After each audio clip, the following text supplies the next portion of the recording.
বলেছিল পানি লাগবে পানি, আজকে সেই ছাত্র জনতাই বলছে মেধা লাগবে, সততা লাগবে, যোগ্যতা লাগবে, কি লাগবে সবকিছু নিয়ে আমরা বাংলাদেশের মানুষের কাছে প্রস্তুত আছি। এই ছাত্র শিবিরের অগ্রযাত্রা কেউ থামিয়ে রাখতে পারবে না। উন্নয়নের যাত্রাগুলো দেখে যদি আবার কারোর মধ্যে মনে হয় যে নীলক্ষেতের গল্প তৈরি করে ঢাকা বিশ্ববিদ্যালয়ের পরবর্তী অন্যান্য বিশ্ববিদ্যালয়গুলোর নির্বাচন ঠেকিয়ে দেওয়া যাবে, নির্বাচনের বিজয় ঠেকিয়ে দেওয়া যাবে, বোকার স্বর্গে বাস করা ছাড়া তাদের মাথায় আর কিছু আছে বলে আমরা মনে করি না। গল্প বানিয়ে এখন এদেশের ছাত্র জনতাকে থামিয়ে দেওয়া যাবে না। এদেশের ছাত্র জনতা এখন কথার চেয়ে কাজ দেখতে চায়। আমরা সেই কথা বলতে চাই যা করতে চাই, আমরা সেই কাজ করতে চাই যা বলতে চাই। আমরা কথা এবং কাজের মধ্যে কোনো গরমিল রাখতে চাই না। এদেশের ছাত্র জনতা এখন কথার ফাঁদে পা দিতে চায় না।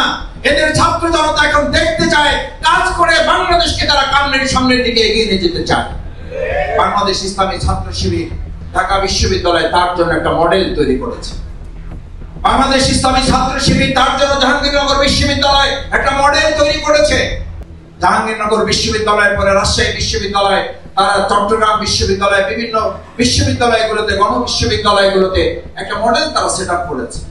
এটি শুধু ছাত্র শিবিরের কাজ নয়, এটি আজকের এই বর্তমান সময়ে যারা দেশ এবং জাতিকে পরিচালনা করতে চায় সেই সমস্ত তরুণ শিক্ষার্থী ছাত্র জনতা যারা 2024-এর জুলাই আগস্টের গণ অভ্যুত্থানে এই গণ অভ্যুত্থান পরিচালনায় নেতৃত্ব দিয়েছে। এই গণ অভ্যুত্থান পরিচালনায় যারা জনগণের কাছে কাছে গিয়ে বলেছিল পানি লাগবে পানি, আজকে সেই ছাত্র জনতাই বলছে মেধা লাগবে, সততা লাগবে, যোগ্যতা লাগবে, কি লাগবে সবকিছু নিয়ে আমরা বাংলাদেশের মানুষের কাছে প্রস্তুত আছি। এই ছাত্র শিবিরের অগ্রযাত্রা কেউ থামিয়ে রাখতে পারবে না। পানি লাগবে বলে যেই মুগ্ধ স্নিগ্ধ আমাদের কাছ থেকে বিদায় নিয়েছেন, আমরা সেই নির্মুগ্ধ তার ভাই স্নিগ্ধ, তারা এখনো তো বেঁচে আছেন। নির্মুগ্ধ তো আমাদের কাছ থেকে পানি বিতরণ করতে করতে চলে গেছে।